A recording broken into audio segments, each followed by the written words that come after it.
you know that you're meant for more. You know that there is so much within you that needs to get out and into the world.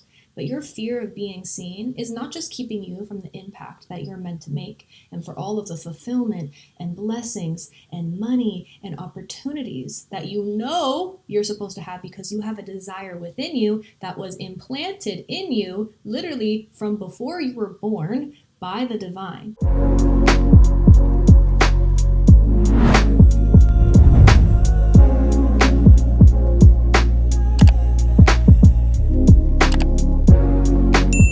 Not just about you. Every time you feel a nudge and you feel a desire to show up on social media, to share your story, to show up fearlessly and unapologetically, and you don't, one, that creative idea that you had is going to float to someone else. That's why sometimes you see people around you who have the same exact idea as you, or who are embodying the same exact energy that you want to embody. And maybe you feel like you could even do it better, or in a specific way that only you can do. But guess what? You're not doing it. And I don't say that so that you feel shame. Do not feel shame about this. These are just the facts. You need to share who you are and everything that you've learned and everything that you've gone through and put it out into the world so that those who witness it can be inspired by your story so that they can feel less alone in this world. But because you're so concerned with vanity metrics, only 4 people liked it. What if one of those 4 people would be permanently shifted by your courageous and fearless act of showing up into the world? The thing about the spotlight is that it's already there. We live in a modern world where social media is a spotlight. The only thing you need to do is to step into it. Complaining about social media has never made sense to me because it is opportunity, period. Every time you post on social media, it's like a lottery ticket. That feeling of fear of how other people might perceive you, especially those who are closest to you. We all know that you're not showing up for those people. You're not showing up for your mom or your family or your friends or even your boyfriend or your partner. Expecting them to support you doesn't make any sense because that's not for them. It's nice. If they do support you and they cheer you on, that is incredible. That is such a gift. But the expectation that the support comes from them, that doesn't make any sense. Eventually, you will be supported by the people who are meant to find you and who you serve. Social media gets really exciting when it starts to be a community, when you start to actually connect with people who love your authentic energy. And keep in mind that the first piece of content, the first 100 pieces of content may not be an exact representation of your authentic self. You have to allow yourself a little bit of time to gain the skill. If you want to do a triple back handspring and you don't know how to do a cartwheel, you don't even know how to do a tumble, you have to build those gymnastic skills in order to get there. The same thing goes for social media and content creation and feeling like it's a genuine experience. You have to accept that there is a period of time where you have to build mastery towards feeling authentic. You have to climb Cringe Mountain. Every single creator who has made it has climbed Cringe Mountain. It is a part of the process. If you feel so embarrassed every time you post and you literally don't want to, but you do it anyways, guess what? You're in good company with all of the most successful creators out there. I love content creation for so many reasons. And one of the main ones is because it's personal development. I have always been obsessed with self-development and personal development because I know that it is a pathway to a better life. I don't like something in my life. Guess what? I have agency to change it.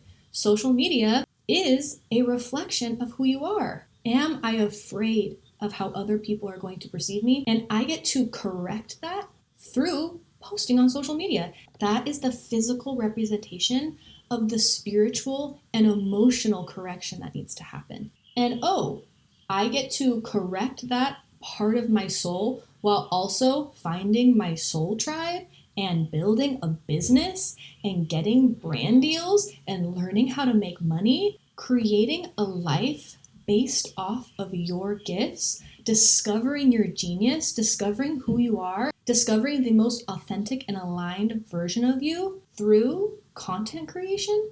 That is self-development on crack. I've been studying Kabbalah, and the teacher that I discovered Kabbalah through was David Guillaume. I'm not going to go into Kabbalah necessarily right now, but he was talking about how You need 4 things if you want to go from broke to wealthy. You need to put in effort into the spiritual world. You need to be putting effort into the physical world. You need to have certainty, meaning no self-doubt. You need to know what you are called to do, and you need to know that it is going to happen with certainty. And that is something that you build mastery to. If you don't have certainty right away, you can build certainty. And you need prayer, meaning every day, every moment, you can ask God to guide you. There is always help available to you from your spirit guides, from your higher self. Me, personally, I know that I need to do the physical work. Spiritual work, I'm good on. Prayer, I got it. Certainty, locked in. The one thing that I need to put more effort in is in the physical work. Putting my thoughts and ideas into something that is actually tangible. And for me, that is content creation. And I know that there are a lot of other creatives, artists, and healers out there that have the most beautiful inner world, but actually allowing other people to step into that inner world is one of the most frightening things possible, because it allows you to be open to hate, to correction, to making mistakes, to seeing the ugly parts of yourself. And that is a part of the process. It's accepting that when you step into the spotlight, oh, you see a little piece of dirt that you didn't see when you were in the darkness. Or other people are saying, you have something behind you on your back and you need to pull that off. But when we actually see these triggers or these corrections as an opportunity to develop into a larger vessel, into a person, into a soul that can expand and handle more, then we're just thankful for that correction. If you want to make a big impact, there is no way that you're going to get away with a painless life. Transformation is a painful process, and we see that even in media. If you see a werewolf transforming, it is a gnarly process. Where do you think we got that idea? From the spiritual reality that transformation is a gnarly process. There is this concept in Kabbalah called the bread of shame. And the bread of shame is when you receive something that you have not earned. So many people are praying for the bread of shame. God, give me this relationship. Give me this money. Oh, universe, higher self, send me all of the riches. Send me all of the gifts. Send me all of these friendships. Give me peace. No one is entitled to any of those things, because the divine knows that if you just got all of those things right away without actually becoming someone who can handle those things, you would literally explode. You wouldn't even like it. There's criticism for Nepo babies who have received all of this opportunity but haven't worked for it.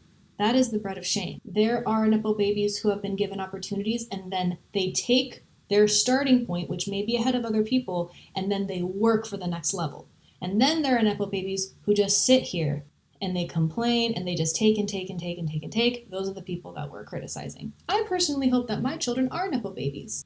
I want to give my children the opportunity of a lifetime that I never got, but they also need to work for their next level or they're not going to enjoy it. I know that there are people who know that they're supposed to post their art, they're supposed to post their thoughts, their wisdom, their poetry, they're supposed to write their book and promote it on their social media and share who they are with the world, but they are not. You're playing small. And if that's the case, there are other small ways that you can practice stepping into the spotlight. One of my favorite ones is showing up to places just a little bit overdressed. I want to walk into a coffee shop and for the eyes to be on me. I want to get used to being in the spotlight. I want to be used to being seen. I have a friend of mine, and the idea of dancing and dancing in public absolutely freaks her out.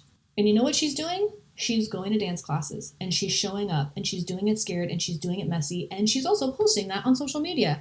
I'm so proud of her because that is an act of courage. So think about what in your life is a little bit scary but not so big of a reach that it's paralyzing, right? You can build up to doing the scariest thing that you know how to do. If you're listening or watching this, this is your sign that the time is now.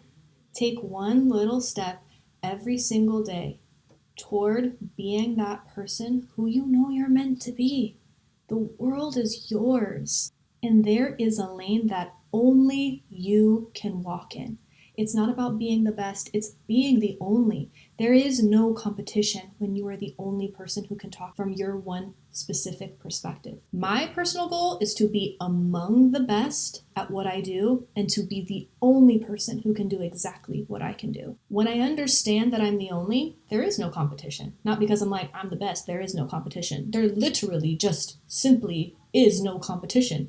There is no comparison. There is no being ahead or behind in your own lane. You are right on time. You're not late. You're not early. There is no such thing. Any other narrative is a false narrative. That is a lie. Don't believe lies. Believe the truth. You know that you're special. You've done the work. Now, just share who you are. Share who you are so that other people can enjoy you. And if anyone sees the true, authentic you, or if anyone ridicules you for trying, for being seen small, then they are not for you. And I'm going to say that most of the time, people are not thinking that. They're actually not thinking about you at all. You are the one who is projecting that insecurity on other people. Oh, they must be thinking that I am not worthy or I am stupid. I am posting and I'm not getting... No. Nobody's actually thinking about that. You are the one who is thinking that. And if other people are, that is a reflection of your own psyche speaking back to you. The way to correct that is to overcome it and to act. Act on your creative ideas immediately, as quickly as you possibly can. Because all of that wisdom that you know will get out. You are the chosen one to get that out. But if you keep denying it and you keep saying, no, I'm not going to do it.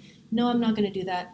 No, I'm not going to do that. The muse will leave you and it will visit another vessel who is willing. If you accept your destiny and if you move from obedience, which is obeying the desires of your heart and not numbing out, your life will completely transform. You are meant to have it all. The relationships, the money, the health, the love. It's yours for the taking, so take it. That's all I have to say for today. Let me know in the comments if anything that I said triggered you. If anything that I said encouraged you. I hope you know that you are so loved, you are so worthy, you are so deserving of the life that you see in your mind. And what is meant for you cannot miss you. Have an amazing day, and I'll see you next time.